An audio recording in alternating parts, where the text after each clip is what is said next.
Hi, welcome back. We are on Sports1 talking about the World Cup finals, and we've been discussing so far the games up to the semi-finals, and we'll move now to the French team. That's why I'm here. I'm a French national with Abu Hasnat. And let's move on the French game then. What about the French-Belgium game? What did you think about it? Interesting game. I'm no doubt you and your whole country must have loved that game. But We loved it. yes, I'm sure you did. It's funny actually because on the previous show, when Mr. Roy anchored and he was speaking to me about it, I made a prediction that it was going to be a very open game, and I said the French will go through. So I did have faith in your nation, but I said they would go through 3-2 winners against Belgium. Interestingly, it was a complete different game because it turned out to be a very tight game. Very tense. Yeah, it was very tense. And I mean, I have to ask you as a French national, you guys must have really felt the intensity of it to only win by 1-0. It was very intense. I watched it with probably 700 French people in London. It was tense the whole time. I think, we had very good occasions. At some point, even people said, oh, is it Brazil? Because we played very, very well towards the goal, very team-based work there. But tense until the end, until those 4 minutes of extra time, Yeah. It was tense. But yeah. What do you think made the difference, though, for the French team? So, I mean, I spoke about the key battles in midfield, and I was saying that, we are talking about Kevin De Bruyne and Eden Hazard versus pretty much Pogba and Kante. Yeah. And I'm going to come back to them as well because those two are playing a phenomenal role. I did think that Kylian Mbappe would have a brighter game for you guys, but he was shut out. And I think what Belgium did, and Roberto Martinez as the manager of Belgium, he set them up to attempt to cancel out the French. I mean, the French squad, the 11-man starting squad, starting on the pitch, every single one is world class. I mean, even nobody knew Pavard. Yeah. Before this World Cup because he's playing in the German division. I don't think he came through the orthodox French. He ended up scoring one of the best goals. To me, I mean, if we skipped it, but if you was to ask me which was the best goal of the tournament, it was going to be between Nacho's goal for Spain against Portugal or Pavard's goal, and I've gone for Pavard's goal against Argentina. Wasn't it? Trippier, the goal for England. Oh, I mean, because you mentioned before that was one of the best goals. It was one of the best England goals scored. Yeah. And I was comparing it to some of the free kicks that Zidane had taken in the past. I mean, but England, if we just quickly touch on that, something I didn't mention, of the 12 goals that they scored, 9 of them were dead ball situations or, free kick situations, penalty situations. So England didn't have free-flowing goal scores as opposed to the French. And you guys, I mean, that's what you've got. You've had plenty of free scoring goals. And I think there's only one man for us to talk about when it comes to that, because I know he had a quiet game against Belgium, but Kylian Mbappe has really lit up this World Cup. And I think that was ultimately what it was. You had options because Kylian Mbappe really lit it up against the Argentinians. In the Argentina match, he really lit it up. The Belgium squad was set up to keep him quiet. Yeah, they got prepared. You can tell they prepared. And they more or less did. And you know what it was? What happened with the French was they relied on an unexpected source for the goal. And lo and behold, Umtiti came up and delivered what we expect centre backs to do: strong, powerful, shrugging off other aerial battles to win that header and score it. And Umtiti, he scored that goal, and he thoroughly deserved it because he's been an unsung soldier for the French. Yeah. We've been talking this whole work. I mean, before the tournament started, we were talking about Kylian Mbappe. This tournament started, we talked about Mbappe. We all know what Antoine Griezmann is about, and Griezmann is brilliant. He's been the man of the French for a few years now. So they've got all of them, but the unsung heroes. I mean, even Varane, who's the central defensive partnership of Umtiti. It's just because he's a Real Madrid man, and Umtiti's not a small person. He's Barcelona, but just because he's a Real Madrid man, he's had it all to talk about. But I mean, even we can see up on the screen right now, Kylian Mbappe. You can see, he's running past. But if you ask me the question, I mean, if we look at this goal now, I mean, this penalty that was won, I don't think Umtiti would let that happen. And there, again, on the Argentinians, the Argentinians just went quiet. Mbappe put it into empty space for himself. Look at this, it's just wider. Now, Umtiti, he doesn't allow this to happen for the French. Umtiti, and he made sure that Varane played on the same level as him. But look, you know, the French were able to split open that Argentine defense. Umtiti did not allow that, and he thoroughly deserved to score the goal that put the French in the World Cup final. And there's no other sentence that can be superior to that for Umtiti. You know, and I praise him a lot as a great defender. So it's actually a good point. You said Mbappe was very successful against Argentina. Do you think that was because the defense of Argentina was weak more than Mbappe being very good at this game? Because against Belgium, we saw that the Belgium team was very much prepared to stop Mbappe. There was sometimes 4 defenders against him, right in the middle. Yeah. So how do you think that played out? Well, the Argentinians, to be fair to them, if they do still have world-class defenders in their ranks, they weren't prepared for Mbappe because Mbappe had slowly quietly come through the group stages, and then he burst into the scene. The Argentinians weren't ready for it. Clearly, the Argentinians gave some homework for the Belgium to do, because the Belgium then looked at what Mbappe did to Argentina. Was it, if it was role reversals, it was Argentina and Belgium situation in the semi-final, and maybe Argentina would have done the same thing. So it's interesting that because you know, Belgium did do their homework, and they shut him off. They certainly did. Cool. So if you had to take one player for the French team, would you go for Mbappe now, or still go for someone else? Again, it's similar to the question you asked me about England. And for England, I chose Harry Maguire.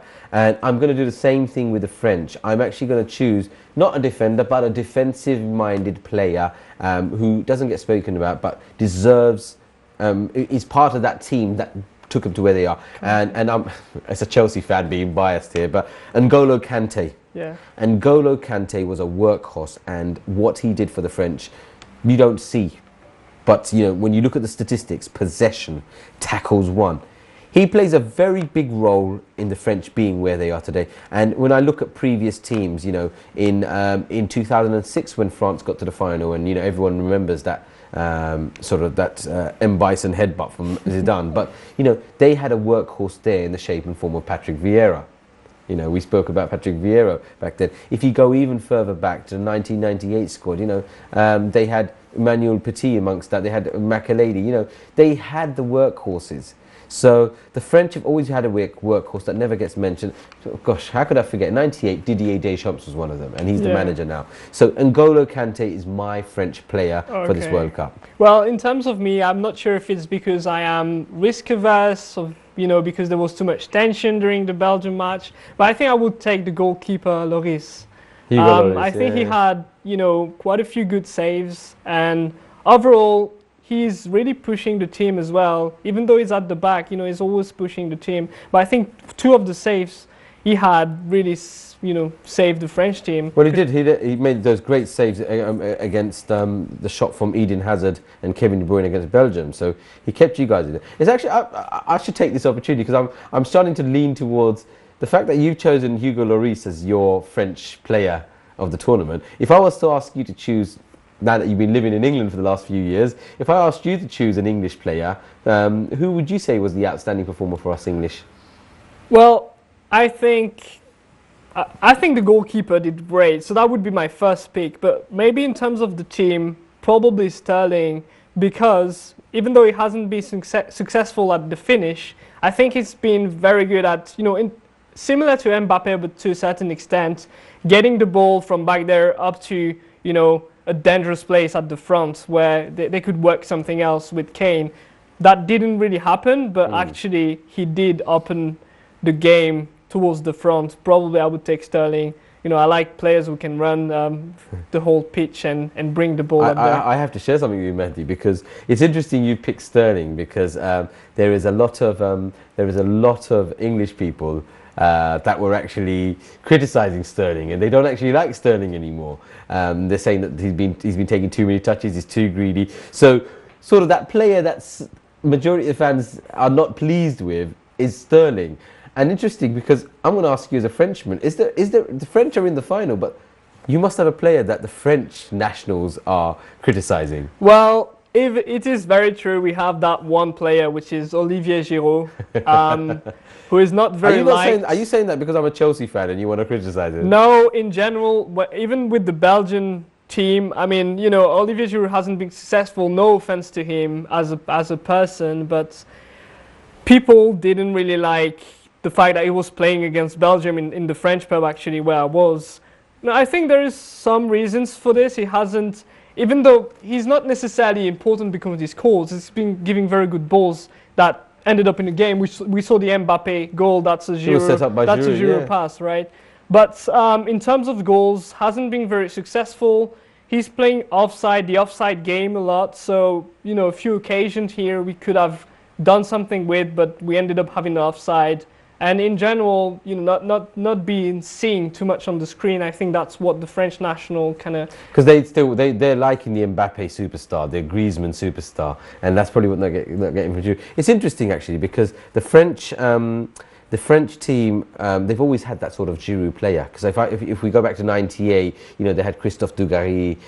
In 2000, they had David Trezeguet. So they've always had. I mean, they had Sylvain Woultod play those roles. So the French have always had that sort of player. I mean, I should really quickly touch on the final before we run out of time. So just before we wrap up, I just want to say we're going to talk about the final. We have one team which has had one less day of rest. That's Croatia.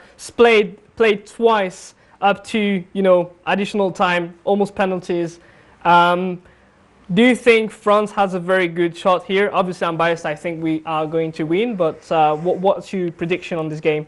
It's interesting actually. I've always been doing the Sports On prediction, and maybe I should take this opportunity. One finals prediction, Sports On Facebook followers. Thank you to all of those that were actually following the Sports On Facebook and made the prediction. So Mehdi's asked me to make a prediction for the final, and I'm not saying it because I've got a Frenchman sitting in front of me. I will be picking the French again, and I believe the French will become the world champions. I believe they will do it in 90 minutes, and I'm going to go for a very entertaining final, 3-2. France will beat Croatia. So there's my prediction, Mehdi. That's my prediction for Sports on Facebook. Just quickly, I wanted to talk about the game day because we need to do a bit of justice on Croatia. And I think we're looking at Modric and Rakitic, Barcelona and Real Madrid, versus pretty much the defence, Umtiti and Varane, Barcelona and Real Madrid. These guys are going to cancel each other out because these guys know each other. Varane knows Modric. Umtiti knows Rakitic. They know how each other play. So I think that is going to be a great... And I think all the neutrals out there, and obviously there's so many neutrals of us out there, I think all of them need to watch those battles because that quartet of players is going to be something phenomenal. And I think we're going to see the goals coming for the wings because I think these four, are going to deal with each other. They're going to battle each other and ransack each other because they know each other so well. And it's the World Cup final. So I think if we're going to see goals, we're either going to see goals coming in from Perisic and Kovacic on the other side of Croatia, or we're going to see the French. We're going to see something coming from Matuidi on one side, or Griezmann drilling it in from the side as well. So it's going to be a great final. I'm really looking forward to tomorrow's final. And you know, I've gone for my prediction, but we haven't seen an underhorse win it for a while. Why not Croatia take it as well? Well, France hasn't won for a while, right? Hasn't won for a while. But yeah, 5 goals, 90 minutes. I think it's a very bold prediction. It would be a very interesting game. Looking forward. We hope that, you know, France is going to win in this studio. I hope France is going to win for sure. But if you had to pick that one person who's going to make a difference on either side of the pitch, who would you pick? Because Modric has been amazing. He's been defending, he's been attacking. You know, he's been the one actually putting belief in this Croatian team that they could come back against the French. I'm going to echo that. I mean, I know I've got a minute to sum it up for you, but Modric is going to be the man for Croatia if he makes a difference. And I think if I'm looking at the French, I'm going to go actually, I think Pogba will come out into the big stage. Paul Pogba. So Modric or Paul Pogba, one of the two are going to be the main winners. And that will ultimately determine who are the world champions for this World Cup and for the next 4 years. Yeah, we'll see. Hopefully it's going to be us. So we are going to wrap up here. Thank you very much for watching our show. Thank you for coming. Thank you for having me. Thank you for supporting France. And we'll see if the prediction were right in a few hours' time now. The pressure's bringing up. Thank you for watching Sports On, and we'll see you next time.